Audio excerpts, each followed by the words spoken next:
मेरे प्यारे दोस्तों, आओ चले एक और नई दिलचस्प भरी सपनों की दुनिया में। आप लोगों को लगेगा आप भी उस दुनिया की सैर कर रहे हैं। अभी आप कहानी पे डूब जाएं उससे पहले चैनल को सब्सक्राइब कर दे। अगर आपको कहानी पसंद आए तो वीडियो को लाइक करें और प्यारा सा कमेंट करना न भूलें।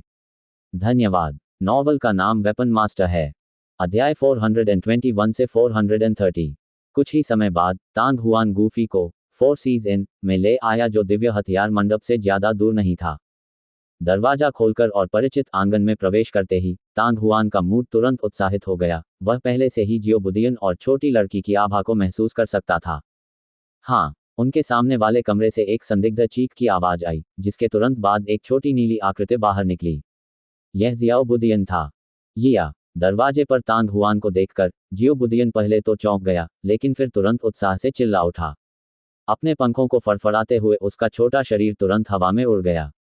एक पल में जियाओ बुदियन पहले ही 20 मीटर से अधिक दूर छलांग लगा चुका था। उसके मांसल छोटे पंजे तांग हुआन के सिर को जकड़ रहे थे। उसकी छोटी लाल जीभ तेजी से तांग हुआन के चेहरे को चाट रही थी। उसकी क्रिस्टल साफ आंखें उत्साह से भरी हुई थीं।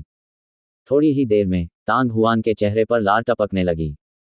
इतने लंबे समय तक उस छोटे साथी के साथ पुनर्मिलन के बाद तांग हुआन अपने दिल में काफी उत्साहित था। हालांकि जिस तरह से उसने उसके प्रति अंतरंगता व्यक्त की, उससे तांग हुआन को बहुत निराशा हुई। उसने जल्दी से उसके दो छोटे पंजे पकड़कर उसे अपने सिर से दूर कर दिया, जिससे उसका चेहरा जहर से बच गया। 3 जोड़ी पंख। तांग हुआन ने सीधे अपनी आस्तीन से अपना चेहरा पोंछा और उत्साहित भाव से जियो बुदियन को देखा। जब उसने पहली बार स्वर्गीय फोजिंग शहर को छोड़ा और स्वर्गीय आत्मा क्षेत्र में प्रवेश किया, तो जियो बुदियन गहरी नींद में था। अब जबकि 1 वर्ष से अधिक समय बीत चुका था, उस छोटे से जीव की पीठ पर पंखों की तीसरी जोड़ी सचमुच उग आई थी। जब पंखों की बात आई तो जियो बुदियन केवल 2 बार ही पंख फड़फड़ा सका, क्योंकि उसके पास उड़ने की कोई क्षमता नहीं थी। लेकिन जब उसके पास 2 जोड़ी पंख थे, तो जियाओ बुदियन पहले से ही कुछ समय के लिए हवा में उड़ सकता था, लेकिन चाहे वह ऊंचाई हो या गति, वे दोनों बेहद सीमित थे। अब जबकि उसके पंखों की तीसरी जोड़ी विकसित हो चुकी थी, अंततः उसकी उड़ान क्षमता में गुणात्मक परिवर्तन आ गया। ये बात अभी उसके व्यवहार से देखी जा सकती है।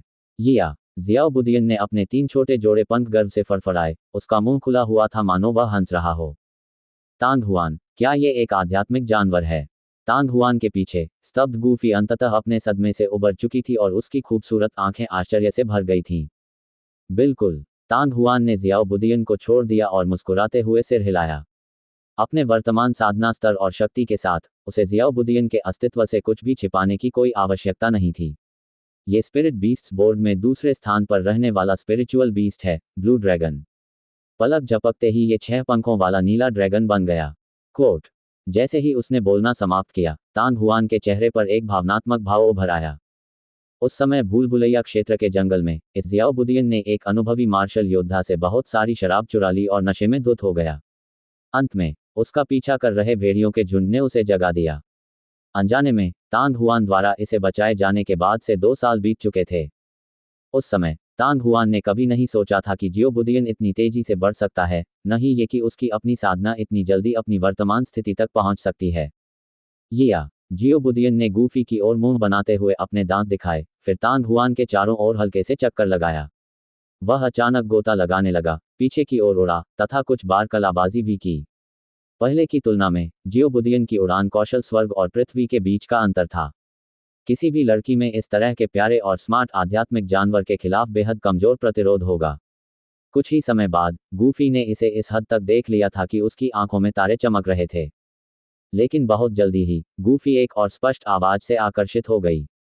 आवाज की दिशा की ओर देखने पर उन्होंने एक छोटी लड़की को देखा, जो लगभग 3 या 4 साल की थी, चुपचाप तांग हुआन के सामने खड़ी थी। वह प्यारी और नाजुक लग रही थी। उसकी त्वचा गोरी थी और उसने एक प्यारी सी लाल स्कर्ट पहन रखी थी।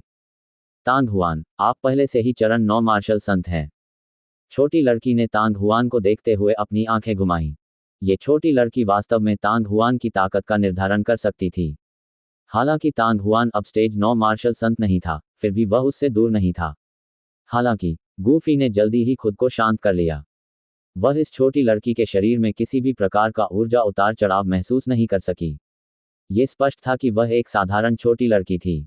नहीं, वह अभी भी 8वें चरण का मार्शल लॉर्ड है। तांग हुआन मुस्कुराए और अपना छोटा सा सिर रगड़ा। 1 साल तक उसे न देखने के बाद वह छोटी लड़की काफी बड़ी हो गई थी। हालांकि जो व्यक्ति सबसे तेजी से प्रवेश किया था वह अभी भी उसकी साधना थी, और गूफी उसके शरीर में किसी भी उतार चढ़ाव को महसूस करने में असमर्थ थी, लेकिन तांग हुआन स्पष्ट रूप से महसूस कर सकती थी कि वह स्टेज 6 मार्शल मास्टर के स्तर तक पहुंच गई थी। छोटी लड़की गुस्से में उछल पड़ी। तांग हुआन, यह अच्छा है कि तुम वापस आ गए। यह आपका बिल है, अच्छी तरह देखिए। इतना कहकर छोटी लड़की खिलखिलाकर हंसने लगी और जल्दी से अपनी जेब से कागज का एक टुकड़ा निकाला। कोई भी व्यक्ति स्पष्ट रूप से देख सकता था कि वह घनीभूत शब्दों से भरा हुआ था। बिल। तांग हुआन ने संदेहपूर्वक पृष्ठ प्राप्त किया। इसे खोलते ही, एक नज़र में ही, तांग हुआन दंग रह गया, और उसके हाव भाव अत्यंत अजीब हो गए। ये देखकर गूफी खुद को रोक नहीं सका और उसे देखने लगा। 10 अरब 300 मिलियन सोने के सिक्के। थोड़ी देर बाद गूफी सदमे में हौंफने लगा, उसकी आंखें अछूते सदमे से भर गईं। जियो बुदियन। तांग हुआन ने अंततः अपने होश संभाले, गुर्राया, और पलक झपकते ही चारों ओर देखा। जियो बुदियन, जो खुशी से इधर उधर उड़ रहा था, पहले ही बिना किसी निशान के गायब हो चुका था। यहाँ आओ। अपनी नज़र इधर उधर घुमाते हुए तांग हुआन ने अपने सामने वाले कमरे का दरवाज़ा देखा। जैसे ही आवाज़ गिरी, दरवाजे के फ्रेम के किनारे से एक छोटा सा सिर बाहर निकला, और दो बड़ी गहरी नीली आंखें मासूमियत से भरी हुई थीं।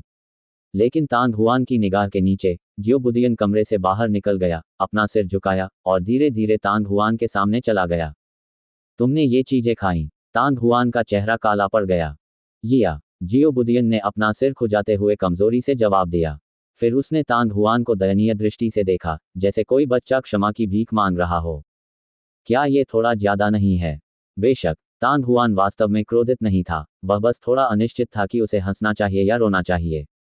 छोटी लड़की ने जो पृष्ठ उपलब्ध कराया था, उसमें स्टार ओशन कॉमर्स और स्पिरिट फेदर मर्चेंट गिल्ड द्वारा उधार पर रत्न खरीदने के रिकॉर्ड थे। वहां केवल 20 रिकॉर्ड ही थे, लेकिन प्रत्येक रिकॉर्ड का मूल्य 100 मिलियन से अधिक था, जो कुल मिलाकर 10 बिलियन से अधिक था। तांग हुआन ने आत्मिक क्षेत्र में प्रवेश करने से पहले, इस डर से कि जियो बुदियन जागने के बाद खाना नहीं खा पाएगा, उसने कुछ दिन बड़ी संख्या में उच्च श्रेणी के हथियारों को बनाने में बिताए, जिन्हें उसने नीलामी के लिए स्टार ओशन कॉमर्स को दे दिया। उन्होंने 900 मिलियन से अधिक स्वर्ण सिक्के प्राप्त किए और इसका उपयोग स्टार ओशन कॉमर्स से रत्न खरीदने के लिए किया।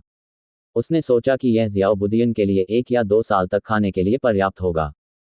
हालांकि उसने यह उम्मीद नहीं की थी कि जब वह 1 या 2 साल में स्काई स्पिरिट सीक्रेट दायरे से बाहर आएगा, तो वह स्टार सी और स्पिरिट फेदर मर्चेंट गिल्ड को 10 अरब सोने के सिक्के देगा। ये बहुत बड़ा ऋण था।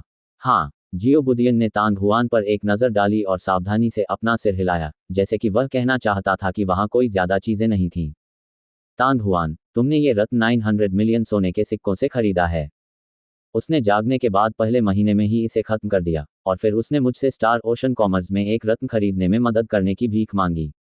मेरे पास इसे खरीदने के लिए पैसे नहीं हैं, इसलिए मुझे इसे उधार खरीदना होगा। केवल 3 महीनों में इसने स्टार ओशन कॉमर्स द्वारा प्राप्त सभी उच्च श्रेणी के रत्नों को निगल लिया था। उसके बाद जिंगयान मुझे स्पिरिट फेदर मर्चेंट गिल्ड को खोजने के लिए ले गया। 2 महीने बाद स्पिरिट फेदर मर्चेंट गिल्ड के उच्च श्रेणी के रत्न भी लगभग सभी उनके द्वारा खा लिए गए। कोट। इस छोटे बदमाश की वजह से पूरे गौरव महाद्वीप में उच्च श्रेणी के रत्नों की कीमत कम से कम दोगुनी हो गई है। फिर भी कई उच्च श्रेणी के रत्न जो अतीत में आम थे, अब खरीदना आसान नहीं है। कोट। लड़की ने थोड़ी सी निराशा के साथ कहा। तांग हुआन यह सुनकर अवाक रह गया, जिससे गूफी और भी अधिक हैरान हो गया। इस ब्लू ड्रैगन ने कितने उच्च श्रेणी के रत्न खा लिए कि वास्तव में वह स्टार सागर और स्पिरिट फेदर, 2 महान संगठनों को आपूर्ति करने में असमर्थ हो गया, जिसके कारण अंत में ग्लोरी महाद्वीप में उच्च श्रेणी के रत्नों की कीमत में भी काफी वृद्धि हुई। स्टार ओशन कॉमर्स और स्पिरिट फेदर मर्चेंट गिल्ड आपको इतने सारे रत्न क्रेडिट पर खरीदने की अनुमति देंगे। तांग हुआन जोर से हंसा। स्टार ओशन कॉमर्स ठीक था, लेकिन जिंगयान के उसके साथ अच्छे संबंध थे, लेकिन उसके खाते में क्रेडिट पर अरबों मूल्य के उच्च श्रेणी के रत्न खरीदना कोई समस्या नहीं होनी चाहिए। लेकिन उसने कभी नहीं सोचा था कि स्पिरिट फेदर मर्चेंट गिल्ड भी इतना दोस्ताना हो जाएगा। उसके और वेंग टी के बीच बिल्कुल भी अच्छे संबंध नहीं थे। क्यों नहीं? छोटी लड़की ने हंसते हुए कहा। तांग हुआन, तुम्हारा नाम इस स्वर्गीय शहर में बहुत उपयोगी है। मुझे स्टार ओशन कॉमर्स से जिंगयान मिला, और मैंने उससे बड़ी संख्या में उच्च श्रेणी के रत्न उधार पर खरीदने को कहा। तुम्हारे बाहर आने के बाद वह हथियार बनाकर अपना कर्ज चुका देगा, और वह ये भी नहीं पूछेगी कि उसे इतने सारे रत्नों की क्या जरूरत है। उसके बाद जिंगयान मुझे स्पिरिट फेदर मर्चेंट गिल्ड में ले आया। ये जानने के बाद कि आप भविष्य में अपना कर्ज चुकाने के लिए अपने हथियार का उपयोग करेंगे, गोंगटिंग बिना किसी हिचकिचाहट के सहमत हो गया। मैंने अपनी तैयारी कर ली है। यदि आप आज भी वापस नहीं लौटे तो मुझे बहते फूल व्यापारी संघ की तलाश करनी पड़ेगी। Quote quote dot dot dot quote. Tang Huan अवाक रह गया। वह वास्तव में इस छोटी लड़की द्वारा बेचा गया था। यदि उसके पास 10 अरब स्वर्ण सिक्के हैं, तो उसे वापस पाने के लिए उसे कितने उच्च श्रेणी के हथियार बनाने होंगे। बेशक, स्वर्गीय स्तर के आयुध भी जाली हो सकते हैं। हालांकि स्वर्गीय श्रेणी के हथियार बनाने के लिए आवश्यक सामग्रियां काफी दुर्लभ थीं, और ऐसी चीजें नहीं थीं जिन्हें केवल सोचने से प्राप्त किया जा सके। इस छोटे से लड़के की भूख बहुत ज्यादा थी। तांग हुआन ने जियाओ बुदियन की ओर देखा। छोटा सा लड़का मुस्कुरा रहा था, उसकी जीभ समय समय पर उसके मुंह को चाट रही थी। ऐसा लग रहा था जैसे वह खाना जारी रखना चाहता था, लेकिन जब उसने तांग हुआन की निगाह देखी तो उसने तुरंत अपना मुंह बंद कर लिया और अपना सिर झुका लिया। उसकी आंखें दयनीय होकर चमक रही थीं। बस, दिखावा बंद करो। तांग हुआन झुंझलाहट में नीचे झुका और एक अखरोट से शियाओ बुदियन के सिर पर मारा, लेकिन इससे उसे सिरदर्द हो गया। कुछ ही महीनों में ग्लोरी कॉन्टिनेंट के उच्च श्रेणी के रत्नों की कीमत दोगुनी हो गई थी। अपनी गति के साथ यदि वह इसी तरह खाता रहा तो उच्च श्रेणी के रत्नों की कीमत बहुत जल्दी दोगुनी हो जाएगी, इस हद तक कि वह उन्हें पैसे से भी नहीं खरीद पाएगा। उस समय वह उस छोटे बच्चे का पेट भरने के लिए क्या इस्तेमाल करता होगा। जियो बुदियन यह समझने में बहुत चतुर था कि तांग हुआन को अब इसकी कोई परवाह नहीं होगी, और उसने तुरंत खुशी से रोते हुए छोटी लड़की को देखकर गर्व से अपनी जीभ निकाली। ऐसा लग रहा था कि जियाओ बुदियन इसके लिए तैयार था। उसने अपने पंख फड़फड़ाए और आकाश की ओर दौड़ा, लेकिन छोटी लड़की की गति उससे कम नहीं थी। उसने बिजली की गति से उसके पिछले पैरों में से एक को पकड़ लिया। जियाओ बुदियन द्वारा कुछ बार घुमाए जाने के बाद छोटी लड़की ने शान से मुड़कर वास्तव में जियाओ बुदियन की पीठ पर चढ़ गई। इससे वह छोटा लड़का बहुत परेशान हो गया। वह इस छोटे से प्रांगण के ऊपर हवा में बिना रुके लुढ़क रहा था और उड़ रहा था, तथा वह सभी प्रकार की अत्यंत खतरनाक हरकतें कर रहा था। ये देखकर गूफी को शुरू में चिंता हुई कि छोटी लड़की जमीन पर गिर जाएगी, लेकिन बहुत जल्दी वह शांत हो गई। छोटी लड़की ब्लू ड्रैगन की सभी गतिविधियों को अपने हाथ की तरह जानती थी, और सामान्यतः वह इसी तरह खेलती थी, लेकिन वह धीरे धीरे महसूस कर सकती थी कि छोटी लड़की सरल नहीं थी। तांग हुआन ने केवल एक बार उस पर नजर डाली और उस पर ध्यान देना बंद कर दिया। इसके बजाय वह धीरे धीरे आंगन में इधर उधर टहलने लगा। तांग हुआन, मुझे पता था तुम आओगे। शाम को हेवनली फोर्जिंग सिटी के सदर्न स्टार ओशन रेस्तरां के शीर्ष कमरे में जिंग यान जमीन पर पैर फैलाकर बैठा था। तांग हुआन के आगमन के संबंध में उसे ये बिल्कुल भी अप्रत्याशित नहीं लगा। उसने जल्दी से उसका आंकलन किया और उसकी खूबसूरत आंखों की गहराई में मुस्कान भर आई। मिस जिंग यान, पिछले कुछ महीनों में मेरे घर की उस छोटी लड़की ने आपको बहुत परेशान किया है, मुझे सचमुच खेद है। तांग हुआन ने क्षमा मांगते हुए कहा। भाई तांग हुआन बहुत औपचारिक हैं। जिंग यान ने मुस्कुराते हुए कहा, हमारे स्टार ओशन कॉमर्स ने भी कुछ खास नहीं किया, हमने केवल फेंग मिन को कुछ उच्च श्रेणी के रत्न दिए। यह सिर्फ एक उच्च श्रेणी का रत्न नहीं है, ये एक उच्च श्रेणी का रत्न है जिसकी कीमत 7 अरब स्वर्ण मुद्राओं के बराबर है। तांग हुआन ने भावुक होकर कहा, यद्यपि ये ऋण पर था, फिर भी ये एक बहुत बड़ा उपकार था, और आखिरकार ये 7 अरब का ऋण था, जो स्टार ओशन कॉमर्स के लिए भी एक बहुत बड़ा बोझ था। थोड़ी देर रुकने के बाद तांग हुआन ने कुछ जिज्ञासा के साथ पूछा, मिस जिंग यान, क्या आप मेरे परिवार की छोटी लड़की से यह नहीं पूछना चाहती कि उसे इतने सारे उच्च श्रेणी के रत्नों की आवश्यकता क्यों है? अगर भाई तांग हुआन इसे प्रकट करने के लिए तैयार हैं, तो आपको मुझसे पूछने की जरूरत नहीं है। जिंग यान हंसा। ईमानदारी से कहूं तो मेरे पास आध्यात्मिक जानवर ब्लू ड्रैगन है। तांग हुआन ने जिंग यान की ओर देखते हुए धीरे से कहा। स्टार ओशन कॉमर्स से 7 अरब सोने के सिक्के, स्पिरिट फेदर मर्चेंट गिल्ड से 3 अरब सोने के सिक्के। उच्च श्रेणी के रत्नों की कुल मात्रा, जिसका मूल्य 10 अरब से अधिक था, कल्पना से परे थी।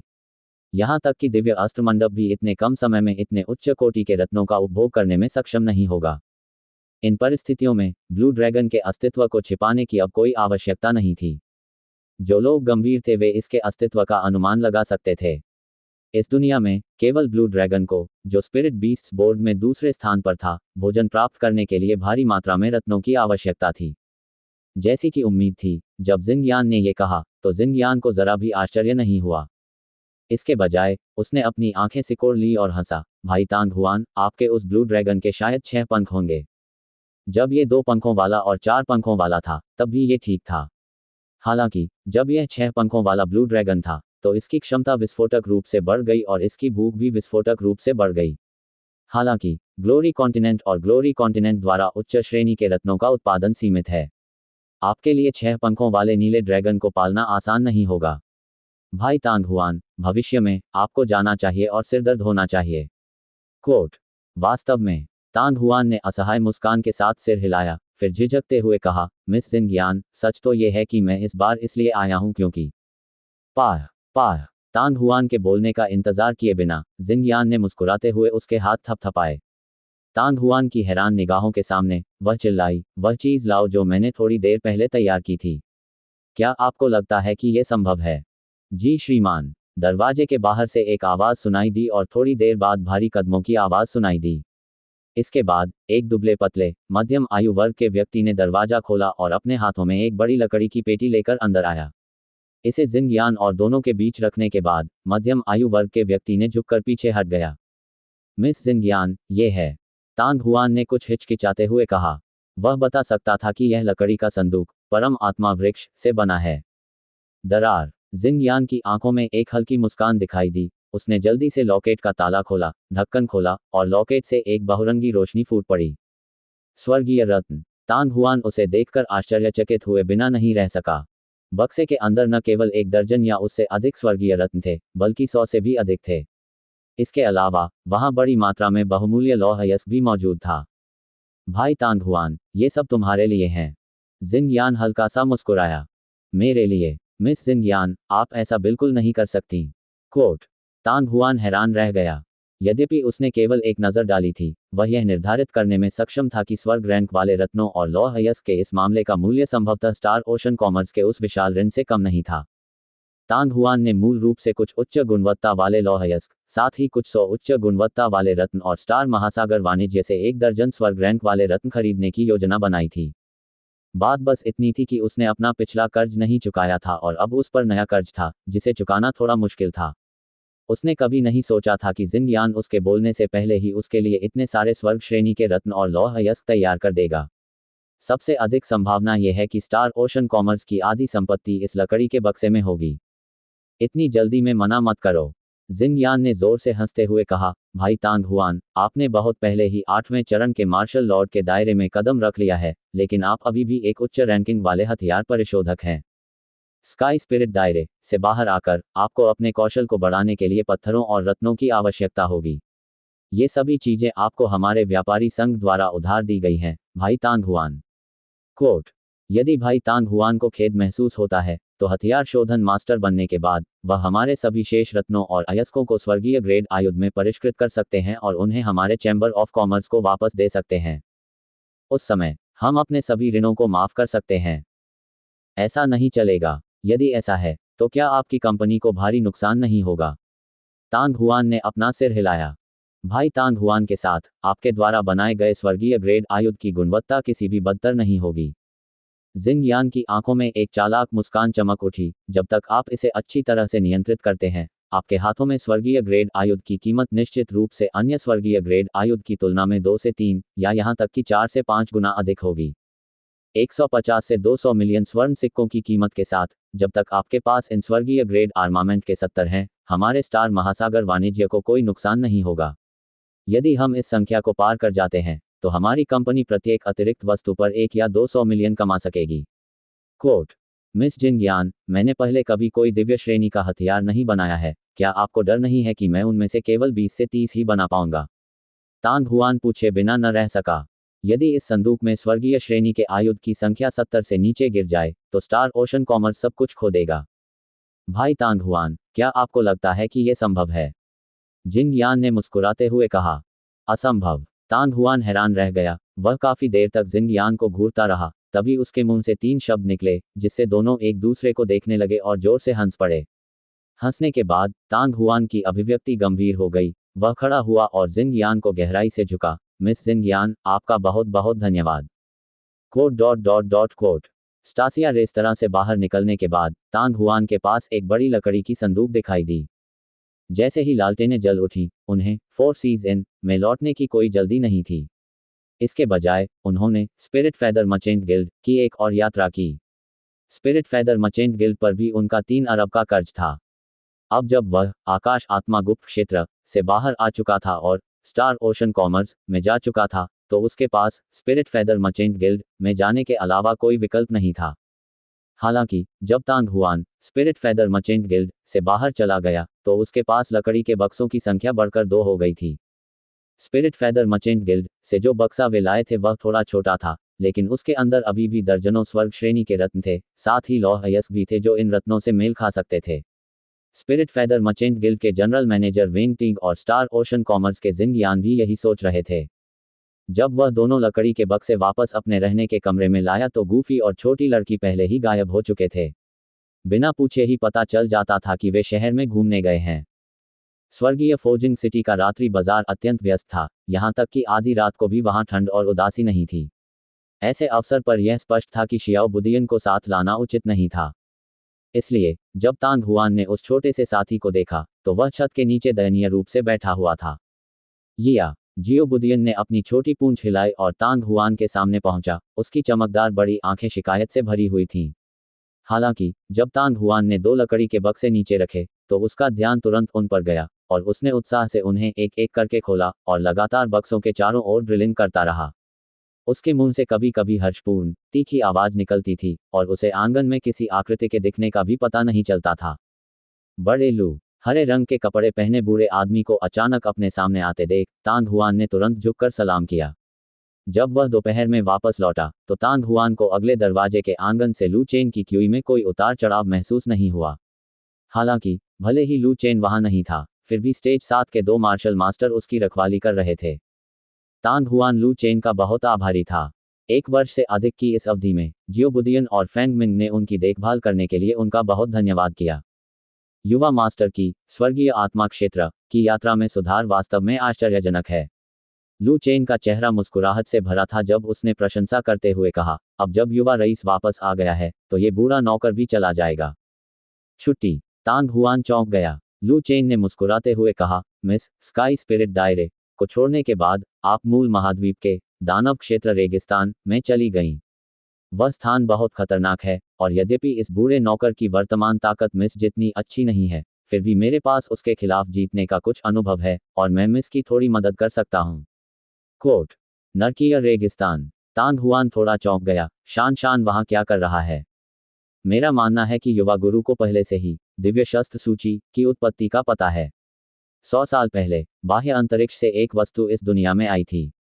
जिस स्थान पर यह गिरा वह नरकीय रेगिस्तान था।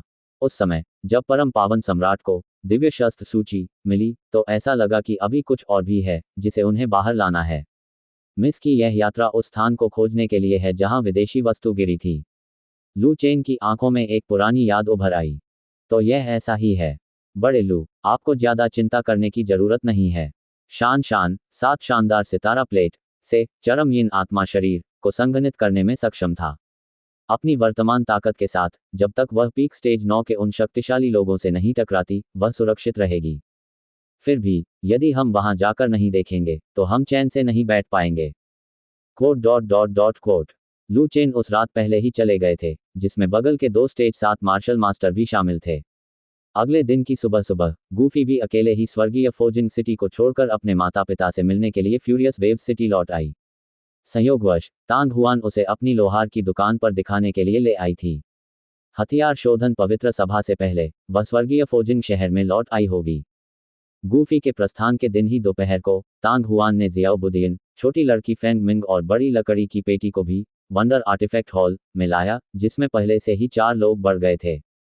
फ्यूरियस वेव सिटी के वंडर आर्टिफैक्ट हॉल की तुलना में ये स्थान न केवल आकार में बड़ा था, बल्कि विभिन्न उपकरणों की गुणवत्ता भी अधिक थी।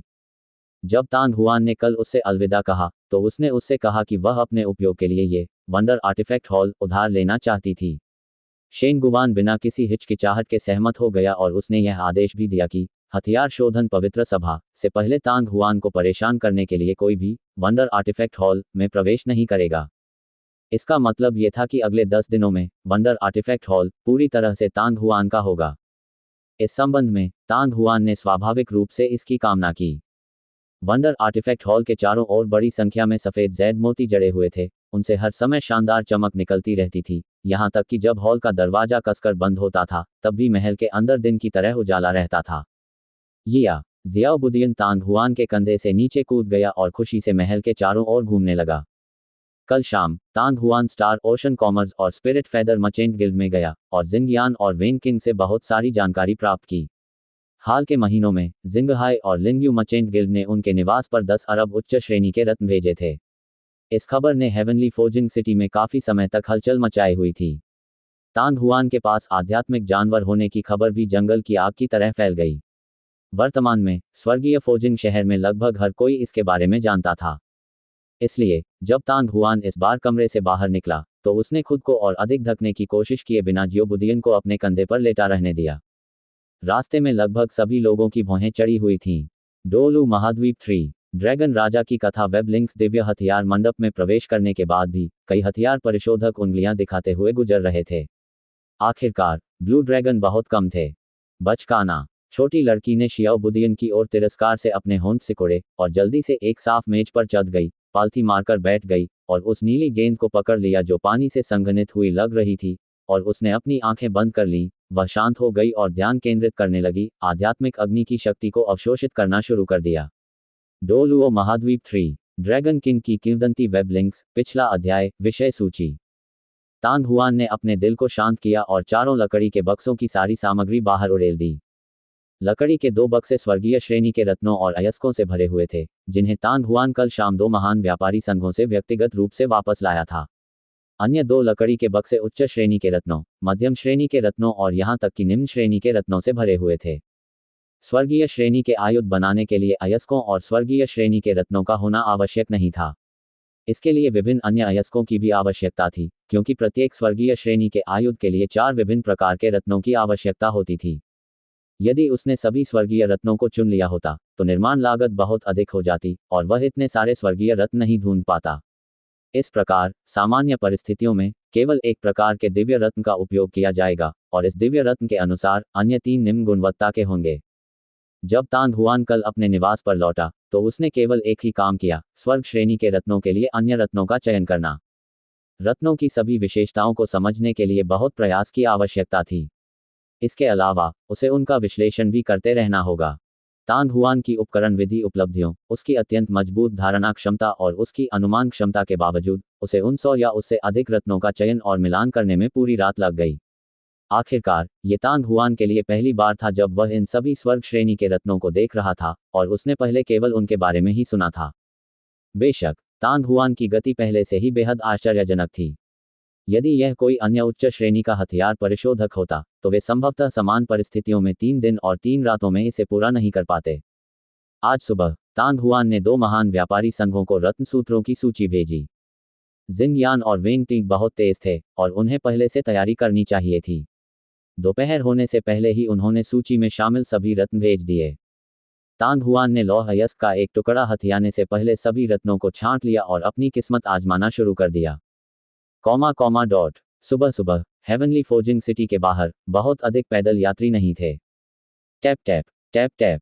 अचानक सड़क के अंत में दर्जनों लोगों की एक पंक्ति सर पर दौड़ती हुई आई। उनके घोड़ों के खुर लगातार जमीन पर टकरा रहे थे और वे सघन ध्वनि निकाल रहे थे। 10 सांस लेने में लगे समय में शहर के द्वार से 20 मीटर से भी कम दूरी पर खड़ी भीड़ ने अपने घोड़ों पर लगाम कस ली। काफी देर तक चीखने के बाद सभी घोड़े जमीन पर रुक गए और जोर जोर से सांस लेने लगे। जाहिर है वे लंबे समय से भाग रहे थे। हेवनली फोर्जिंग सिटी, आपकी प्रतिष्ठा अच्छी है। घुड़दौड़ दल के सामने से जोरदार हंसी की आवाज आई। बोलने वाला व्यक्ति एक अधेड़ उम्र का आदमी था जिसकी उम्र करीब 40 साल थी। वह लंबा था और हरे रंग का लबादा पहने हुए था। उसका चेहरा मूंछों से भरा हुआ था, उसकी आंखें अंदर की ओर धंसी हुई थीं और उसकी 2 आंखें हल्के हरे रंग की थीं। बड़े भाई मेंग जेन, क्या हमें बाद में पंजीकरण के लिए सीधे दिव्य हथियार मंडप में जाना चाहिए या फिर हमें पहले रहने के लिए जगह ढूंढनी चाहिए? अधेड़ उम्र के व्यक्ति के पीछे एक सुंदर चेहरे वाला युवक हंसने लगा। पंजीकरण में कोई जल्दबाजी नहीं है क्योंकि जून के पहले दिन तक अभी भी 2 दिन बाकी हैं। चलो रहने के लिए जगह ढूंढते हैं और हेवनली फोर्जिंग सिटी का एक नज़ारा देखते हैं। मेंग जेन नामक हरे कपड़े पहने व्यक्ति ने हंसते हुए कहा, अरे वाह, मुझे आश्चर्य है कि इस बार की हथियार शोधन पवित्र सभा में कौन भाग लेगा। इसमें चाहे कोई भी शामिल हो, बड़े भाई मेंग जेन को पवित्र सभा का प्रमुख बनने की बड़ी उम्मीद है। एक छोटे कद के युवक ने भी मुस्कुराते हुए कहा, आप इन शब्दों में बकवास नहीं बोल सकते। अगर यह बात बाहर आ गई तो मैं इस स्वर्गीय शहर में हंसी का पात्र बन जाऊंगा। यू फेयन लंबे समय से हथियार शोधन गुरु रही हैं, लेकिन उन्हें हथियार शोधन पवित्र सभा में भाग नहीं लेना चाहिए। अन्यथा अब प्रतिस्पर्धा करने की कोई आवश्यकता नहीं है और उसे सीधे चैंपियन का स्थान दे दिया जाना चाहिए। यू फेयन के अलावा वहां कुछ अन्य शक्तिशाली लोग भी हैं। कोट, स्वर्गीय फोजिंग सिटी से वह 1000 साल पुराना वुयिक्सियन, शालोंग साम्राज्य का कोई गीत और फ्यूरियस वेव सिटी से वह। ये सभी लोग मेरे प्रबल विरोधी हैं, विशेषकर तांग हुआन, जो अत्यंत प्रतिभाशाली है। ऐसा कहा जाता है कि वह 1 वर्ष पहले ही 8वें क्रम का सदस्य बन चुका था। मुझे आश्चर्य है कि क्या वह स्वर्ग की आत्मा गुप्त क्षेत्र से बाहर आ गया है, और क्या उसे पहले से ही हथियार शोधन मास्टर के रूप में पदोन्नत किया गया है। कोट, हथियार शोधन मास्टर को इतनी आसानी से कैसे पदोन्नत किया जा सकता है? सुंदर आदमी ने अपने होठों को सिकोड़कर हंसते हुए कहा, हथियार शोधन मास्टर, ऐसा करने में सक्षम होने के लिए आपको 8वें चरण के मार्शल लॉर्ड की साधना की आवश्यकता है, लेकिन 8वें चरण का हथियार परिशोधक आवश्यक रूप से हथियार शोधन मास्टर बनने में सक्षम नहीं है। यह सच है। चलो पहले शहर में प्रवेश करें। मेंग जेन घोड़े से उतरा और घोड़े को आगे ले गया। उसके पीछे खड़े लोग भी उसी समय उतर गए। युवा मास्टर, मोयुन साम्राज्य के मेंग जेन वास्तव में आए थे। जो व्यक्ति बोल रहा था वह एक लंबा और पतला काली पोशाक वाला बूढ़ा आदमी था। उसके बाल सफेद थे, चेहरा पतला था और आंखें थोड़ी भयावह लग रही थीं। इसके अलावा वह भी हमारे जैसा ही है, फोर्सीज अकादमी में रहता है। ऐसा कैसे हो सकता है कि वह अपना नाम बनाने के लिए इतने अच्छे अवसर पर न आए? काली वेशभूषा वाले बूढ़े आदमी के दूसरी ओर एक छोटे कद का और सुंदर युवक हंसने से खुद को रोक नहीं सका। चूंकि वह यहाँ है, वह निश्चित रूप से दाओ टेस्ट स्मारक में अच्छा प्रदर्शन करेगा। अंकल हुआंग, जब समय आएगा तो आपको भी वहां जाकर देखना चाहिए कि उसके नतीजे क्या हैं। ये सुनकर काली वेशभूषा वाले बूढ़े व्यक्ति, जिसे अंकल हुआंग कहा जाता था, हंसने से खुद को रोक नहीं सका। युवा नोबल ने दाओ टेस्ट टैबलेट पर 21 लाल रेखाएं सक्रिय की थीं, जो वुयिक्सियन के समान थीं। मेंग जेन निश्चित रूप से यंग नोबल से कमतर होगा। यह सच है। छोटे कद का आदमी हंसा। हालांकि मेंग जेन 40 या 50 साल का लगता है, फिर भी वह थोड़ा कुशल है। 21 लाल रेखाएं काफी कठिन है, 18 रेखाएं ज्यादा समस्या पैदा नहीं करेगी। यह सही है। अंकल हुआंग, वह तांग हुआन कहाँ है? युवा मास्टर, वह अभी भी दिव्य हथियार मंडप में है और बाहर नहीं आया है। चाचा हुआंग ने गहरी आवाज में कहा। ओह, छोटे कद के लड़के ने भौहें सिकोड़ते हुए उलझन में बुदबुदाया, 7 या 8 दिन हो गए हैं, है ना? तांग हुआन अंदर आखिर क्या कर रहा है कि महान कबीले के बुजुर्ग शेंग गुवान ने व्यक्तिगत रूप से आदेश दिया है कि कोई भी उसे परेशान करने के लिए वंडर आर्टिफैक्ट हॉल में प्रवेश न करे। कोट, ओह, ये बहुत संभव है कि वह अपनी जालसाजी कौशल को बढ़ाने की कोशिश कर रहा है। इससे ये देखा जा सकता है कि उसे अभी हथियार शोधन मास्टर नहीं बनना चाहिए, अन्यथा उसे हथियार शोधन पवित्र सभा के सामने ऐसा करने की कोई आवश्यकता नहीं है। चाचा हुआन की प्रतिक्रिया की प्रतीक्षा किए बिना छोटे आदमी ने जारी रखा, लेकिन कोई बात नहीं, इस बार की हथियार शोधन पवित्र सभा में ये तांग हुआन अभी भी मेरे कुई सांग का सबसे बड़ा प्रतिद्वंद्वी है। अंत में कुई जी का सुंदर चेहरा गंभीर भाव से भर गया। राजकुमारी महारानी, हमने गहन जांच कर ली है। स्वर्गीय फोजिंग सिटी के पूर्वी हिस्से में एक अति सुंदर मंडप में एक सुंदर मध्यम आयु वर्ग की महिला ने जल्दी से प्रवेश किया और खिड़की के सामने खड़ी आकृति को प्रणाम किया। ओह, जल्दी बताओ। कोट, वह आकृति तुरंत घूम गई। वह सफेद पोशाक पहने एक दुबली पतली और सुंदर लड़की थी। वह लगभग 16 या 17 वर्ष की लग रही थी। उसका नाजुक शरीर सुडौल और आकर्षक था, और उसकी वक्रताएं सुंदर थीं, विशेषकर उसके कोमल स्तन। वह लगभग 16 या 17 वर्ष की होगी, और उसका नाजुक शरीर सुडौल और सुंदर था, और उसकी वक्रताएं सुंदर थीं, विशेषकर उसके कोमल स्तन। हालांकि अजीब बात यह थी कि एक अच्छी तरह से विकसित शरीर वाली सफेद पोशाक पहने इस लड़की का चेहरा वास्तव में एक असाधारण नाजुक और सुंदर शिशु जैसा था। उसके चेहरे जैसे होंठ छोटे थे, उसकी नाक नाजुक थी, और उसकी अर्धचंद्राकार भौहों के नीचे बड़ी बड़ी 2 आंखें थीं जो रात के तारों की तरह काली थीं। उसकी त्वचा नवजात शिशु की तरह चिकनी और कोमल थी, और उसकी सफेद त्वचा की लाली पके आड़ू की तरह थी। इसे देखकर किसी को भी एक टुकड़ा खाने का मन करता था। परिपक्व आकृति और कोमल चेहरे वाली इस युवा लड़की का शरीर लगातार एक घातक आकर्षण उत्सर्जित कर रहा था। वह महान तांग साम्राज्य की छोटी राजकुमारी तांग युन थी। राजकुमारी महारानी, वह तांग हुआन। मध्यम आयु वर्ग की महिला थोड़ा हिचकिचा रही थी। तुम अब और कुछ क्यों नहीं बोल रहे हो? तांग युन ने संदेह से पूछा। तांग हुआन की ताकत मेरी कल्पना से थोड़ी परे है। मध्यम आयु वर्ग की महिला अभी भी बहुत हिचकिचा रही थी। अकल्पनीय। तांग युन ने उत्सुकता से अपनी स्पष्ट और बड़ी आंखें झपकाईं और हंसा। वह स्टेज 9 मार्शल संत नहीं हो सकता है ना? ऐसा नहीं हो सकता है, लेकिन मुझे डर है कि उसकी साधना स्टेज 9 मार्शल सेंट से बहुत दूर नहीं है, और जहां तक उसकी उपकरण विधि उपलब्धियों का सवाल है, ये बहुत संभावना है कि वह पहले से ही हथियार शोधन मास्टर पर है। अधेड़ उम्र की महिला कड़वी मुस्कान के साथ मुस्कुराए। क्या हथियार शोधन मास्टर? कोट। तांग युन तुरंत अचंभित रह गया और उसके चेहरे की मुस्कान पूरी तरह से गायब हो गई। काफी देर बाद उसने अविश्वास से पूछा, आंटी लैन, क्या आपकी जानकारी सही है? यह खबर दिव्य हथियार मंडप के पेंगबो द्वारा प्रकट की गई थी। ये सच होना चाहिए। अधेड़ उम्र की महिला ने असहाय होकर कहा। मैंने सोचा था कि भले ही मैं इस बार उसे हरा न सका, फिर भी मैं उसके साथ बराबरी कर सकूंगा। लेकिन अब ऐसा लगता है कि कोई उम्मीद ही नहीं है। तांग युन ने अपना सिर झुका लिया। वह कड़वी और छोटी लग रही थी और उदास होकर बुदबुदाई, लेकिन तुरंत बाद उसने अपनी मुठियां पागलपन से लहराईं, अपने गालों को फुलाते हुए गुस्से से कहा, तांग हुआन बहुत घृणित है, क्या तुम मुझे एक से अधिक बार ऐसा करने की अनुमति नहीं दे सकती? भले ही यह एक दिन से अधिक का समय हो। कोट। कोट। तांग युन के गुस्से भरे चेहरे को देखकर मध्यम आयु वर्ग की महिला को समझ में नहीं आया कि उसे हंसना चाहिए या रोना चाहिए, लेकिन वह असहाय महसूस कर रही थी। पिछले 2 वर्षों में तांग युन के लिए हथियार शोधन पवित्र सभा के शीर्ष पर रहने के लिए उस वर्ष की हथियार शोधन प्रतियोगिता के गिरते देव शहर में वापस आने के क्षण से तांग युन उस स्थान पर रुक गया था जहां तांग साम्राज्य के पुराने पूर्वज तांग मोयांग ने प्रशिक्षण लिया था। ये केवल 1 दर्जन या उससे अधिक दिन पहले की बात है जब तांग युन अंततः वहां से बाहर आया और बिना रुके स्वर्गीय फोजिंग शहर की ओर तेजी से चला गया। तांग हुआन वास्तव में 1 वर्ष से भी अधिक समय पहले स्टेज 7 मार्शल मास्टर और उच्च रैंकिंग वाले हथियार परिशोधक बन चुके थे। इसके अलावा उसने जो उच्च श्रेणी के हथियार बनाए थे, वे वास्तव में स्वर्गीय श्रेणी के हथियारों के बराबर थे। स्वर्गीय फोजिंग शहर में पहुंचने के बाद तांग युन अंततः सदमे से उबर गया। उसे उम्मीद नहीं थी कि उसे मिली ताज़ा खबर उसे एक और बड़ा झटका देगी। महाराज, निराश होने की आवश्यकता नहीं है। मध्यम आयु वर्ग की महिला सलाह देने से खुद को रोक नहीं सकी। तांग हुआन एक पूर्ण विचित्र व्यक्ति है, हमें उसके साथ अपनी तुलना करने की कोई आवश्यकता नहीं है। ये देखते हुए कि राजकुमारी आपकी महारानी की उपकरण विधि उपलब्धियां वू यिक्सियन, मिंग जेन और कुई जी से कम नहीं है, राजकुमारी आपकी महारानी निश्चित रूप से इस बार शीर्ष 3 में प्रवेश करने में सक्षम होंगी। कोट। ये देखकर कि तांग हुआन अभी भी उदास थी, मध्यम आयु वर्ग की महिला ने आगे कहा, भले ही हम प्रतिस्पर्धा करने जा रहे हैं, हमें उपकरण विधि उपलब्धियों के साथ प्रतिस्पर्धा करने की जरूरत नहीं है, हम अभी भी अन्य चीजों के साथ प्रतिस्पर्धा कर सकते हैं। अन्य चीजों की तुलना में? तांग हुआन की आंखें चमक उठीं और उसकी आंखें घूमने लगीं। कोट। वे शस्त्र शोधन पवित्र सभा के जितना करीब पहुंचे, यह उतना ही अधिक जीवंत होता गया।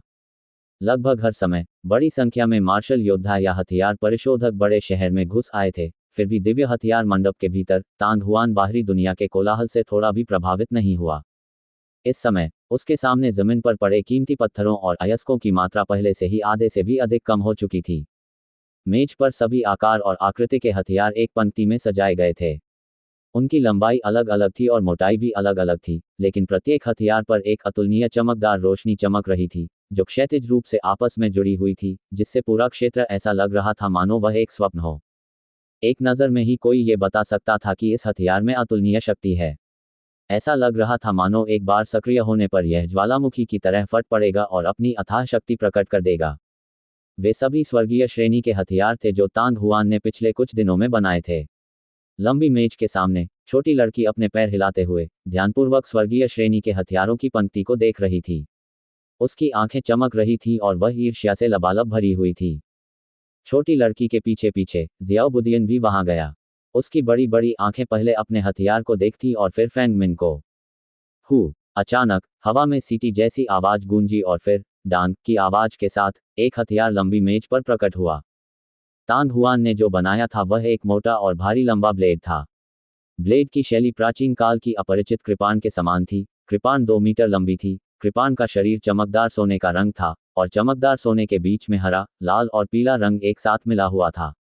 दूसरा, इतनी तेजी! छोटी लड़की उछल पड़ी, उसने तलवार हाथ में पकड़ ली और उसे हिलाने लगी। यद्यपि वह स्वर्गीय श्रेणी के आयुध को सक्रिय नहीं कर सकी, फिर भी वह अत्यंत तीव्र क्यूई से भरा हुआ था। काफी देर बाद उसने हथियार को लकड़ी की मेज पर वापस रख दिया और प्रशंसा से बोली, अच्छा ब्लेड।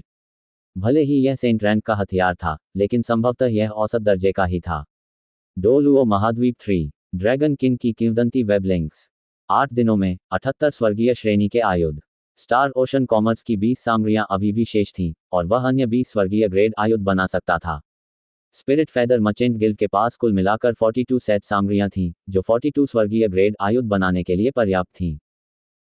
मैं हार गया। मेरी हार हुई। छोटी लड़की ने अपना सिर हिलाया और आहें भरती रही। स्टार ओशन कॉमर्स और स्पिरिट फेदर मर्चेंट गिल्ड ने इतने उच्च गुणवत्ता वाले स्वर्गीय ग्रेड आयुध प्राप्त करने में कामयाबी हासिल की।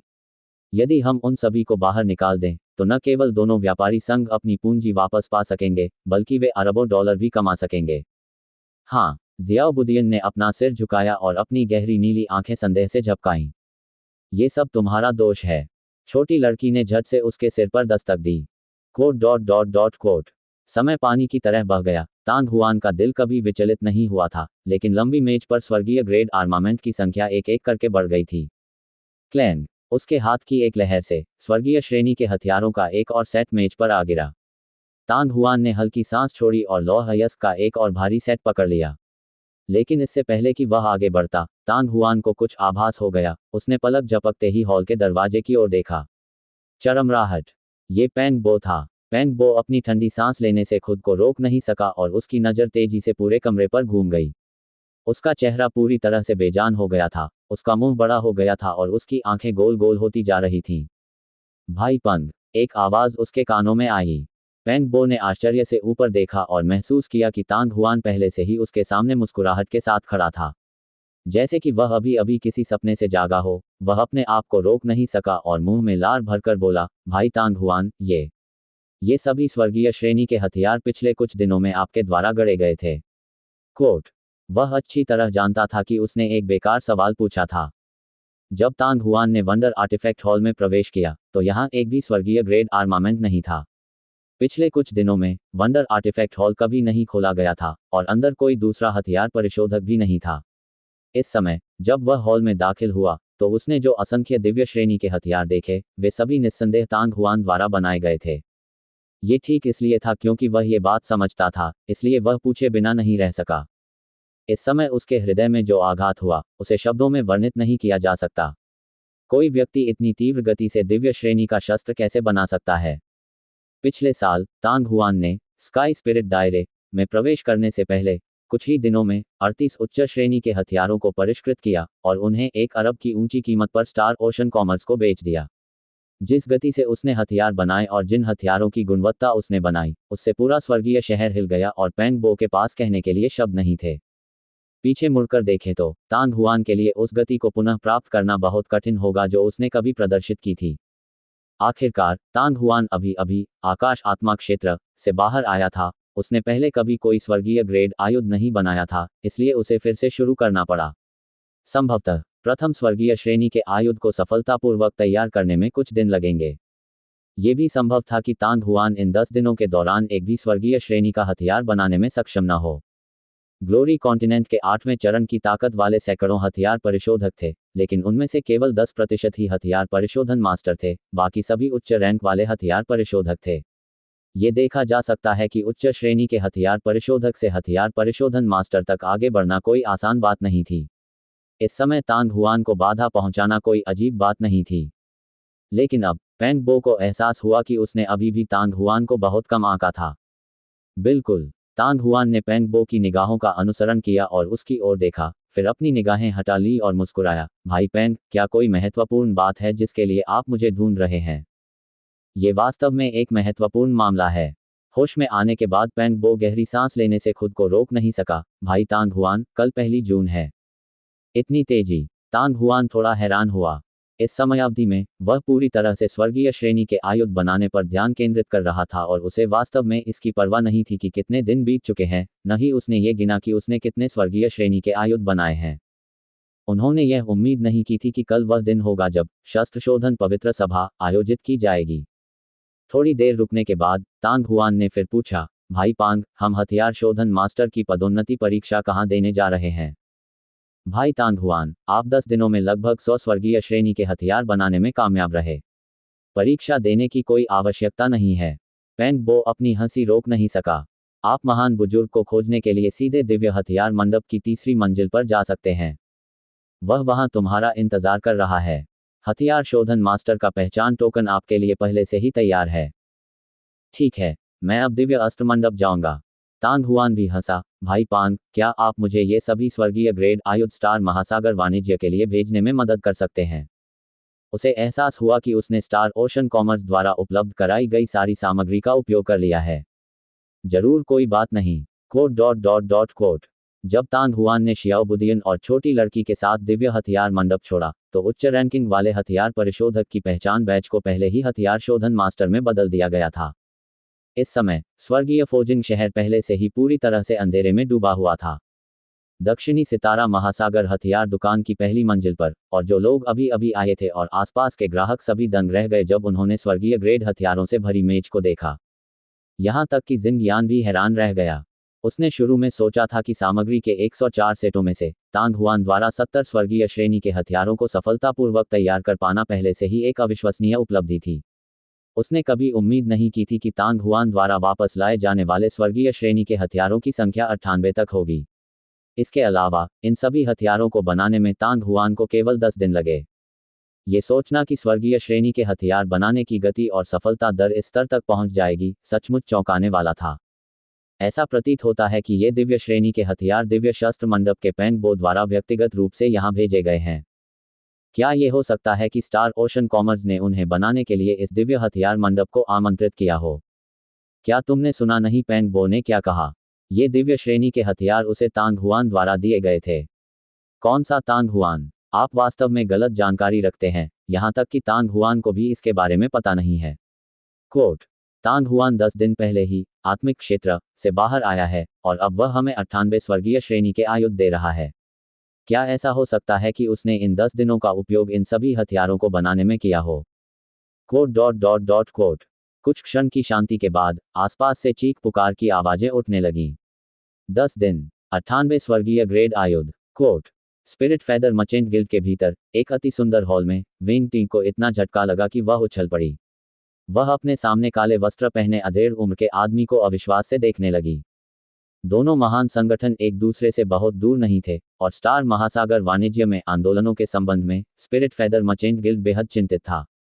इससे पहले कि पेंग बो द्वारा व्यक्तिगत रूप से बड़ी संख्या में स्वर्गीय श्रेणी के हथियारों को स्टार ओशन वेपन शॉप में ले जाने की खबर पूरे शहर में फैलती, वह खबर पहले ही उसके पास पहुंच चुकी थी। क्या तुम्हें यकीन है कि इनकी संख्या इतनी है? वॉन्ग टिंग ने खुद को शांत किया और अविश्वसनीय रूप से कहा।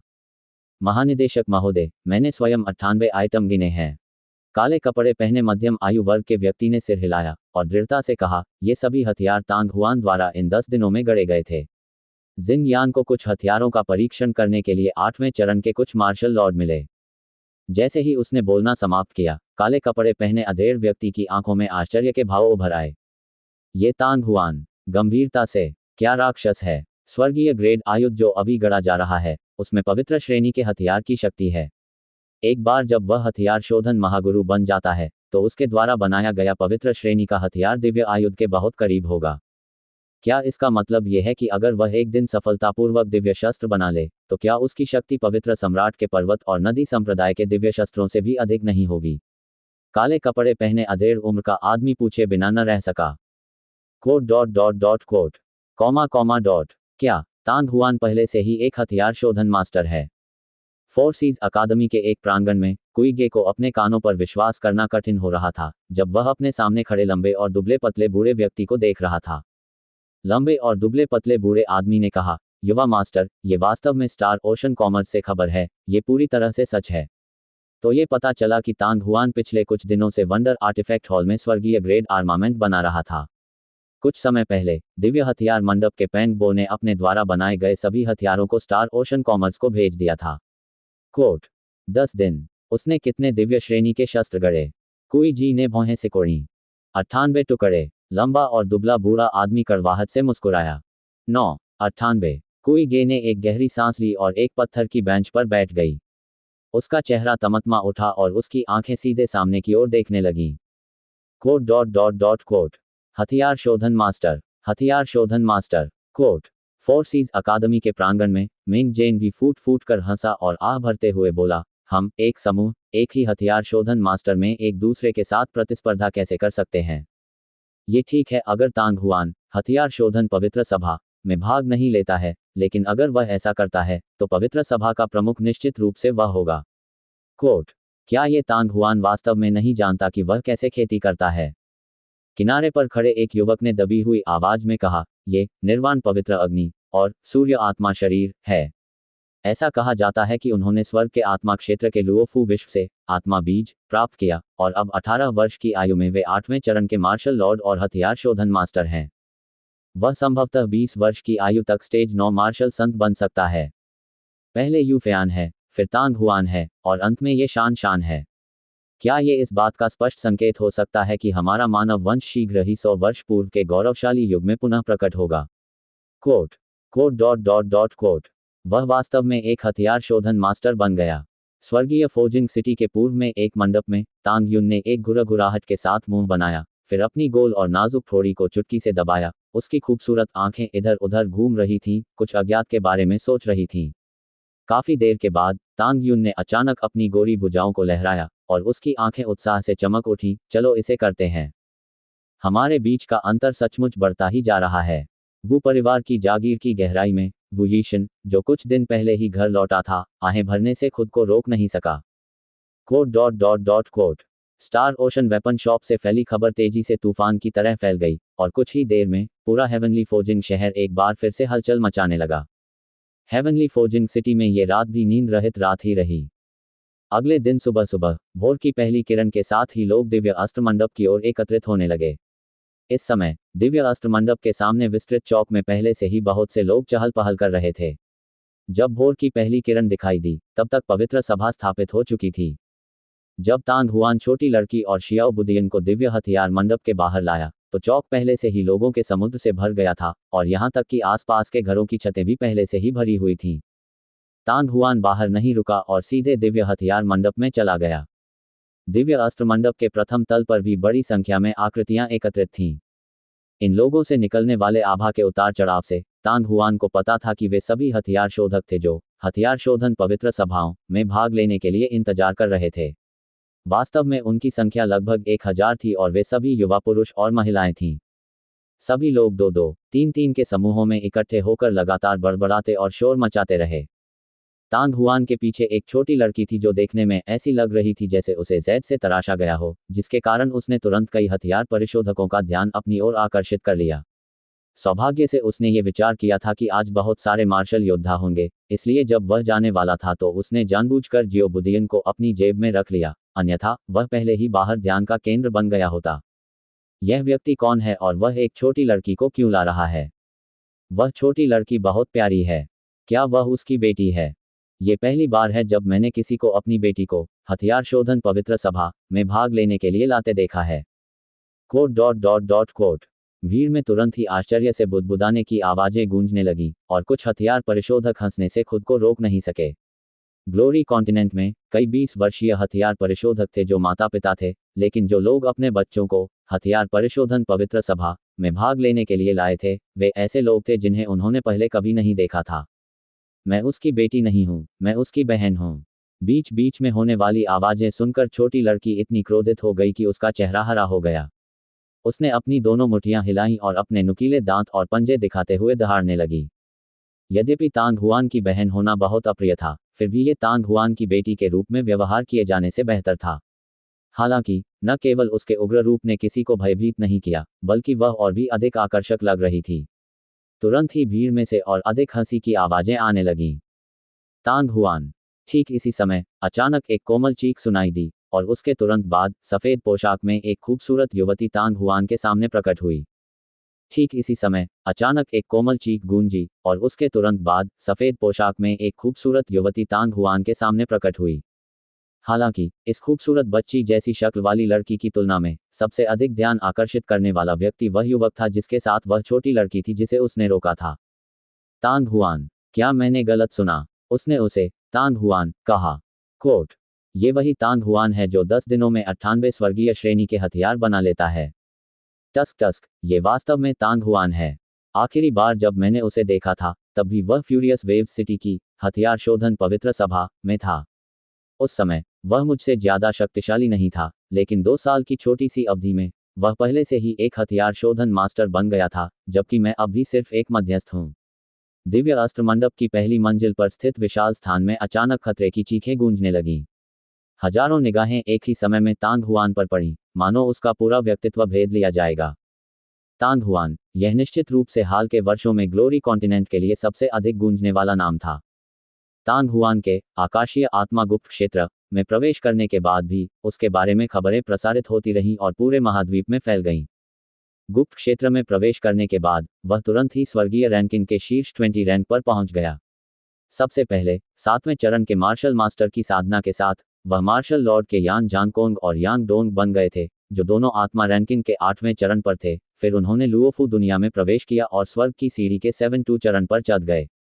उसके बाद तांग हुआन ने दानव कबीले के युवा गुरु फेनलेई को मार डाला और फिर चरम आत्मा महल में प्रवेश करने के लिए स्काई सीढ़ी को पार किया। सभी मार्शल योद्धाओं ने तांग हुआन की उपलब्धियों के बारे में उत्साहपूर्वक बात की, विशेष रूप से कल रात जब तांग हुआन ने वास्तव में एक और बड़ा काम किया था जिसमें अनगिनत लोगों की रुचि थी।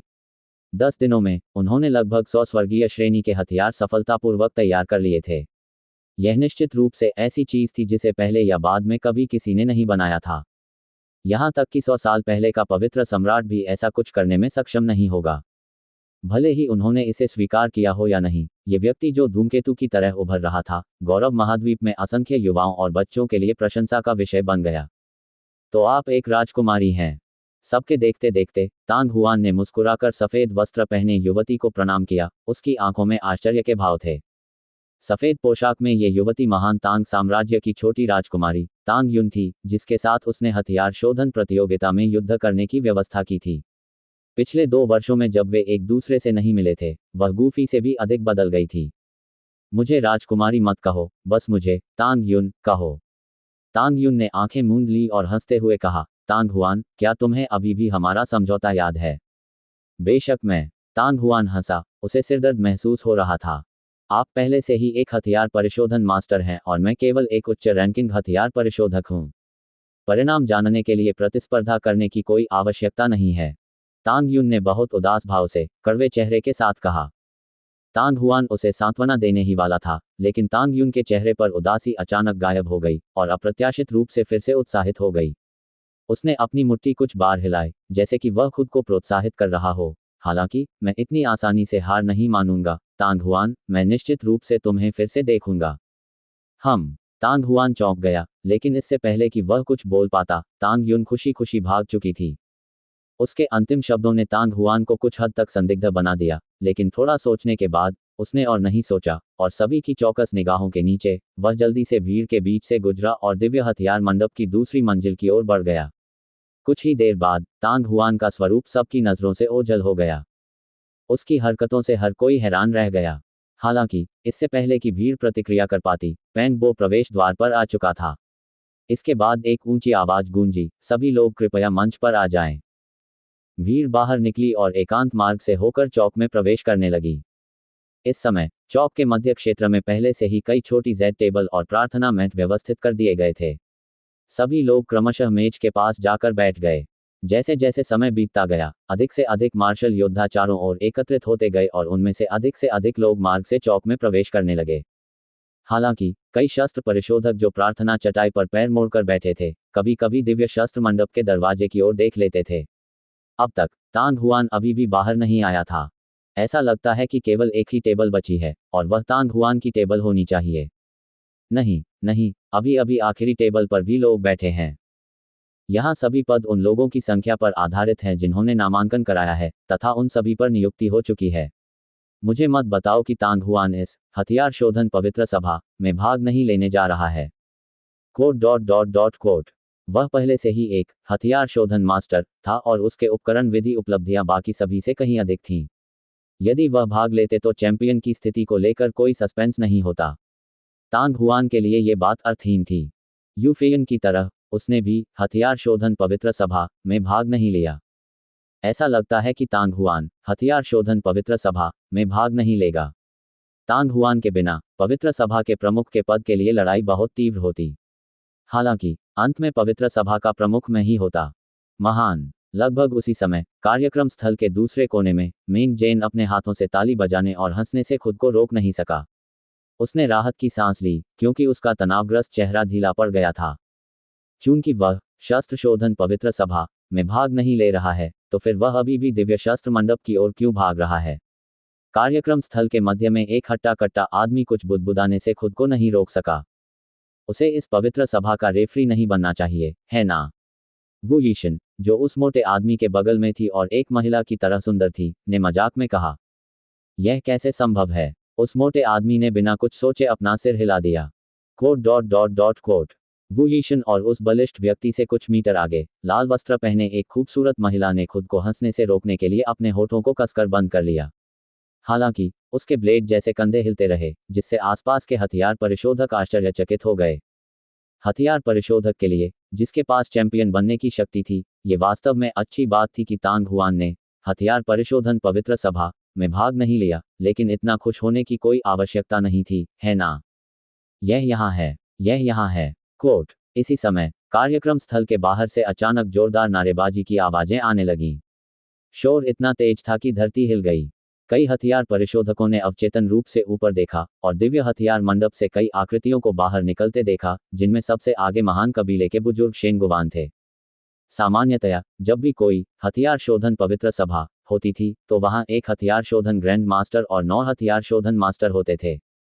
महान कबीले के बुजुर्ग शेंगुवान एक चरण 9 मार्शल संत थे, इसलिए स्वाभाविक रूप से उनके पीछे चलने वाले सभी लोग हथियार शोधन मास्टर थे। लगभग सभी हथियार शोधन मास्टर प्रसिद्ध व्यक्ति थे, और जब भी उनमें से कोई सामने आता तो उसे पहचान लिया जाता। गु यी, वू शिन, कोट। नी वूजी, किंग ये। 8 हथियार शोधन मास्टर बाहर आ चुके थे, अभी भी एक और था। सबकी नजरें एक दुबली पतली आकृति पर टिकी थी जो किंग ये के पीछे से निकल रही थी। वह काले वस्त्र पहने एक सुंदर चेहरे वाला युवक था। जैसे ही उन्होंने उसे देखा, पूरा स्थल तुरंत शांत हो गया। सभी लोग एक दूसरे को निराशा से देखने लगे, उन्हें अपनी आंखों पर विश्वास नहीं हो रहा था।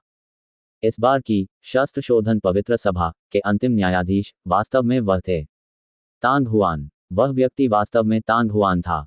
मूल रूप से जब सभी ने देखा कि सभी सीटें भरी हुई थीं, तो उन्होंने सोचा कि तांग हुआन इस बार की हथियार शोधन पवित्र सभा में भाग नहीं लेगा। अंततः सभी का अनुमान गलत निकला।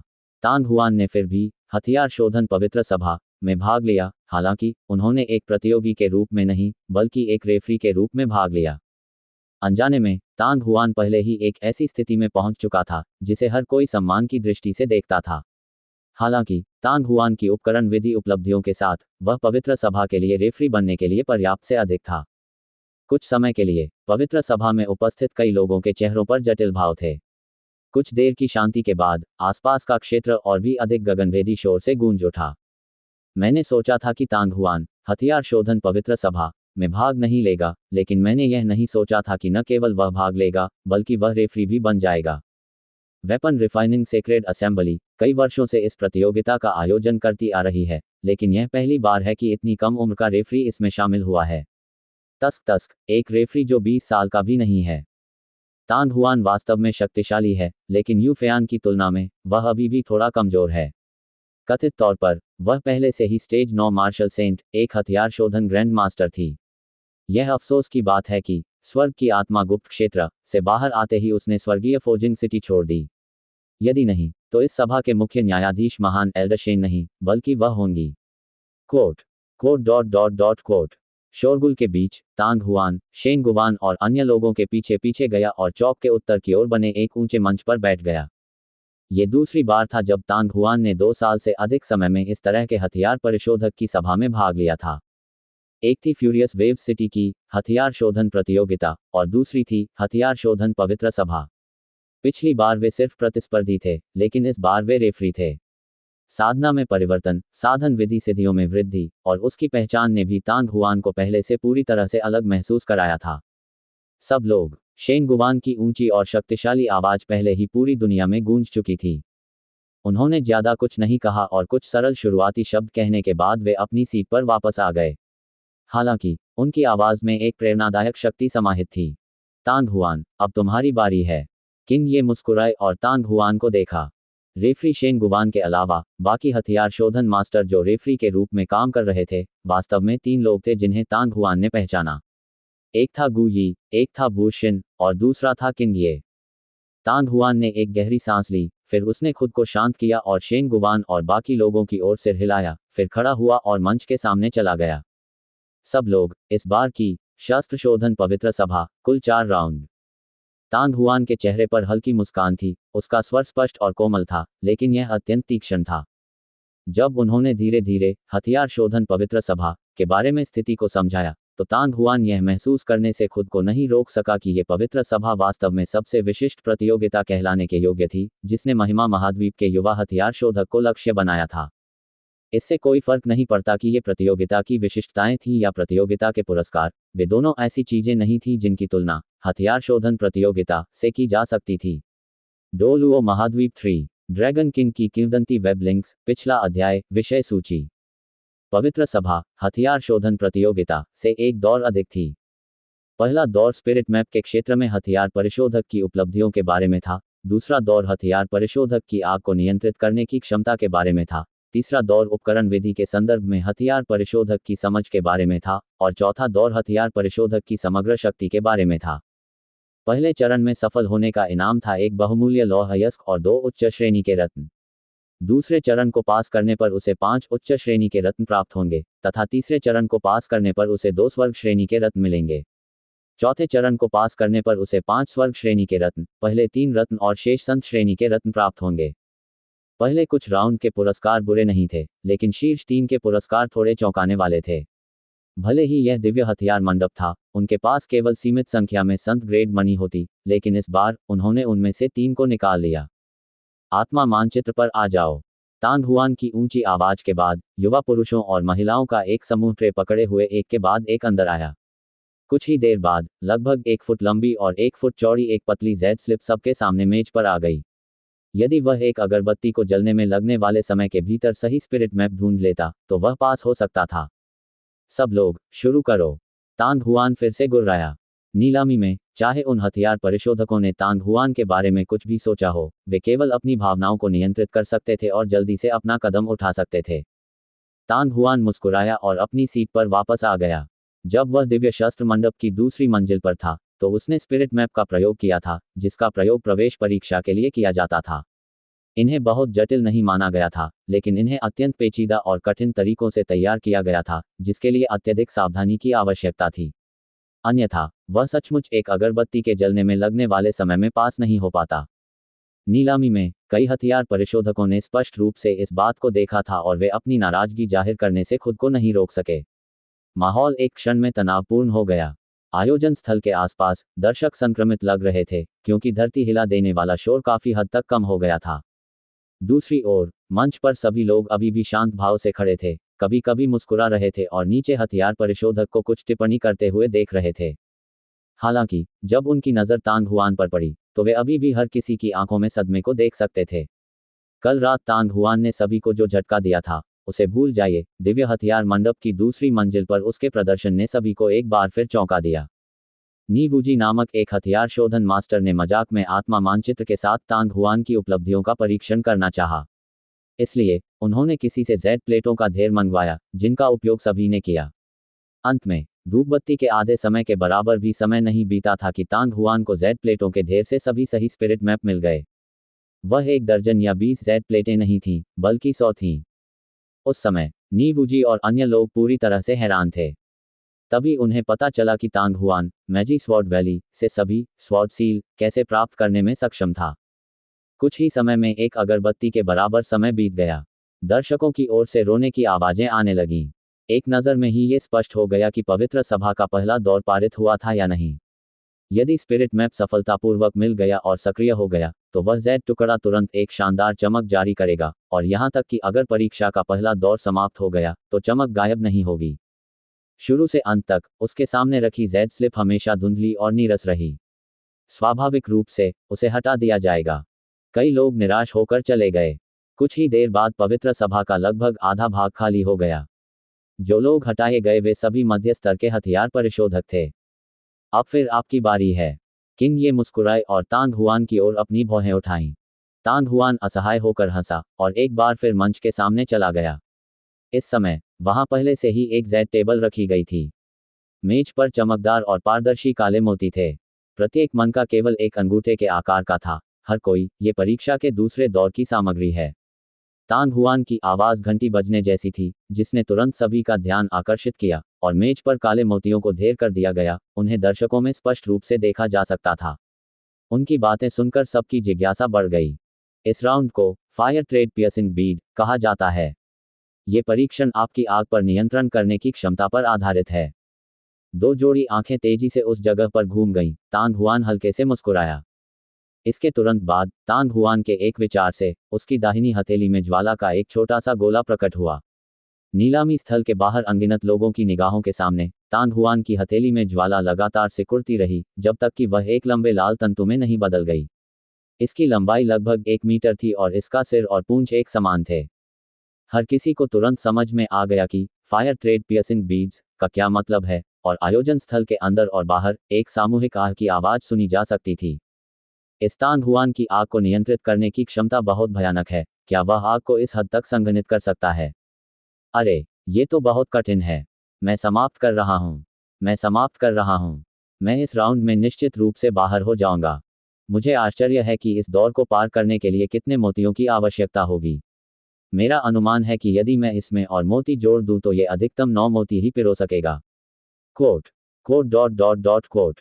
समय समय पर चीखें और गालियां सुनाई देती रहीं। कार्यक्रम स्थल पर मौजूद कुछ हथियार परिशोधकों के हाव भाव अत्यंत भद्दे थे। इस तरह का परीक्षण अत्यंत कठिन था। ऊंचे मंच पर तांग हुआन की अभिव्यक्ति में कोई परिवर्तन नहीं आया। उसने धीरे से एक काला मोती उठाया और उसे आग की लिपटों से बने धागे से बांध दिया। मनके के बीच में छेद केवल एक चावल के दाने जितना बड़ा था। प्रवेश करने के लिए बनाए गए ज्वाला धागों को छेद से छोटा होना आवश्यक था। पलक झपकते ही मनका नीचे गिर गया। तांग हुआन ने फिर दूसरा मनका उठाया और तीसरा मनका। तांग हुआन की गति बहुत तेज थी। मात्र 1 दर्जन सांसों के समय में मेज पर रखे सभी मोती जुड़ गए थे, और उनमें से पहले से ही 49 मोती थे। अनगिनत निगाहों के सामने तांग हुआन ने अपनी दाहिनी हथेली को एक और मोड़ दिया और मूल रूप से उठती हुई ज्वाला का धागा तुरंत हवा में क्षैतिज रूप से तैरने लगा। धागे वास्तव में लोहे जितने कठोर थे। ज्वाला से जुड़े 49 मोतियों में से कोई भी जमीन पर नहीं गिरा। ये दृश्य देखकर न केवल हथियार परिशोधकों और मार्शल योद्धाओं के चेहरे पर आश्चर्य छा गया, बल्कि मंच पर मौजूद शेन गुवान, गुई और अन्य लोग भी आश्चर्य से चिल्ला उठे। ये अग्निसूत्रित मोती सरल लग रहा था, लेकिन तांग हुआन के स्तर को प्राप्त करना स्वर्ग तक चढ़ने जितना कठिन था। लाल डोरी का प्रयोग कर 49 मोतियों को पिरोना, ये एक ईश्वरीय कार्य कहा जा सकता है। मुझे डर है कि हम सभी में से केवल महान कबीले का बुजुर्ग ही वह कर पाएगा जो तांग हुआन ने किया। मंच के अंदर गुई प्रशंसा कर रहा था। तांग हुआन ने वास्तव में उन सभी मोतियों को उस पर पिरोया था। वुशिन केवल कड़वी हंसी हंस सकता था। मेरा अनुमान है कि यह बहुत अच्छा होगा यदि वह 20 से 30 मोती प्राप्त कर सके। 49 मोतियों में से ये बूढ़ा आदमी शायद मुश्किल से ही मोती निकाल पाएगा। मेरे लिए तांग हुआन जितना सहज होना असंभव होगा। तांग हुआन की पीठ को देखते हुए शेन गुवान बहुत भावुक हो गया। यह आदमी, किंग ये की खूबसूरत आंखें चौड़ी हो गईं। उसने फायर ट्रेड पियर्सिंग पल का परीक्षण करने की विधि के बारे में सोचा था, और तांग हुआन के सामने मेज पर 39 मोती भी उसके आदेश से तैयार किए गए थे, लेकिन उसने उम्मीद नहीं की थी कि तांग हुआन उन सभी को एक साथ पिरोएगा। सौभाग्य से उसने उनमें से केवल 39 ही रखे थे। अगर उसने उनमें से 60 या 70 रखे होते तो तांग हुआन उन्हें एक एक करके भी नहीं पिरो पाता। Quote dot dot dot quote. Tang Huan वास्तव में शक्तिशाली है। नीलामी घर के भीतर तांग युन की खूबसूरत आंखों में एक अजीब सी रोशनी चमक उठी। 49 मोतियों को एक साथ पिरो पाना एक बात थी, लेकिन ज्वाला को इस तरह नियंत्रित करना कि सभी मोती बिना कुछ गिराए हवा में लटके रहें, तांग हुआन के कदम की कठिनाई की कल्पना की जा सकती थी। क्या ये बच्चा इंसान भी है? कुछ क्षण के सदमे के बाद वुयिशन कड़वी मुस्कान के साथ मुस्कुराए। उसने अभी अभी चुपके से इसका प्रयास किया था, और जब उसने आग को अपनी सीमा तक गर्म कर लिया तो उसने अनुमान लगाया कि वह अधिक से अधिक 1 दर्जन मोती ही पिरो सकेगा। इसके अलावा उसने ज्वाला की उस स्थिति को बनाए रखने में जितना समय बिताया था वह तांग हुआन जितना लंबा नहीं था। ऐसी विधि से भले ही ग्लोरी कॉन्टिनेंट के सभी हथियार शोधन मास्टर पुकारें, मुझे डर है कि बहुत से लोग उसकी तुलना नहीं कर पाएंगे। मेंग जेन की आंखें आश्चर्य से भर गईं। सौभाग्य से वह रेफरी है, प्रतिद्वंद्वी नहीं। कुई गे ने गहरी सांस ली और अपने सीने में लगे सदमे को दबा लिया। Quote dot dot dot quote. Hall में समय समय पर ऐसी ही आवाजें सुनाई देती रहती थीं। हालांकि मैदान के बाहर गड़गड़ाहट का शोर था। ध्वनि की विशाल लहरें खुले मैदान में कानफोड़ू तरीके से आगे पीछे गूंज रही थीं। इस समय तांग हुआन ने पहले ही धीरे से अपनी हथेली पलट दी थी और काले मोती जल्दी से मेज पर गिर गए। सब लोग, क्या आपने इसे स्पष्ट रूप से देखा है? तांग हुआन ने अपनी हथेली में लौ को वापस खींच लिया और उसकी आवाज एक बार फिर गूंजी, इसी तरह एक अगरबत्ती को जलने में लगने वाले समय में आप 6 मोती बांधने में सक्षम थे, इसलिए हथियार शोधन पवित्र सभा का ये दूसरा दौर पारित माना जा सकता है। ये सुनकर हॉल में मौजूद कई हथियार परिशोधकों ने राहत की सांस ली, लेकिन अभी भी कई लोगों के चेहरे पर कड़वाहट और उदासी थी। तांग हुआन ने जो 49 मोती पिरोए थे उनकी तुलना में 6 मोती वास्तव में बहुत कम थे। हालांकि कई मध्यम स्तर के हथियार परिशोधकों के लिए यह अभी भी एक कठिन कार्य था। ऐसा इसलिए था क्योंकि कुछ हथियार परिशोधक अपनी लिफ्टों को इस सीमा तक संघनित करने में असमर्थ थे कि वे मिनकों के छिद्रों से होकर गुजर सकें, उन्हें एक साथ पिरोना तो दूर की बात थी। बेशक परीक्षा का सार भी यही था। ताली ताली। ऊंचे मंच पर तांग हुआन पहले से ही ताली बजा रहा था। कई युवक और युवतियां जो मंच के किनारे इंतजार कर रहे थे, वापस हॉल में आ गए। सभी लोग अपने हाथों में ट्रे पकड़े हुए थे। कुछ ही देर में शेष बचे युवा हथियार परिशोधक के सामने जेड टेबल पर 6 काले मोतियों से भरी एक ट्रे रख दी गई। सभी लोग, आप शुरू कर सकते हैं। जैसे ही तांग हुआन ने आदेश दिया, युवा हथियार परिशोधक लगभग उसी समय आगे बढ़ गया। उनकी हथेलियों से लगातार आग का गोला निकला, फिर भी तांग हुआन पहले ही अपनी सीट पर वापस आ चुका था। कोई भी व्यक्ति निगरानी के लिए मैदान में प्रवेश नहीं कर सकता था। एक हथियार परिशोधन ग्रैंड मास्टर, 9 हथियार परिशोधन मास्टर की निगाह के नीचे कोई भी पास नहीं हो सका। तांग हुआन, ईमानदारी से कहूं तो तुम अभी जैसे हो, कितने मोतियों को पिरो सकते हो? किंग ये ने अपना सिर तांग हुआन की गर्दन के पास झुका लिया और उसकी स्पष्ट और चमकदार खूबसूरत आंखें एक अछूती जिज्ञासा से भरी हुई थीं। अगर मैं अभी भी 49 क्रिस्टल पहन सकता हूं, तो क्या आप मुझे पीटना चाहेंगे? तांग हुआन ने मजाक किया। तुम सही हो, मैं सचमुच तुम्हें पीटना चाहता हूं। किंग ये तुरंत शांत हो गया, अपनी मुट्ठी बंद की और उसे तांग हुआन के सामने लहराया, फिर दांत पीसते हुए कहा, मजाक कर रहा हूं। वे 49 छर्रे पहले से ही मेरी सीमा है।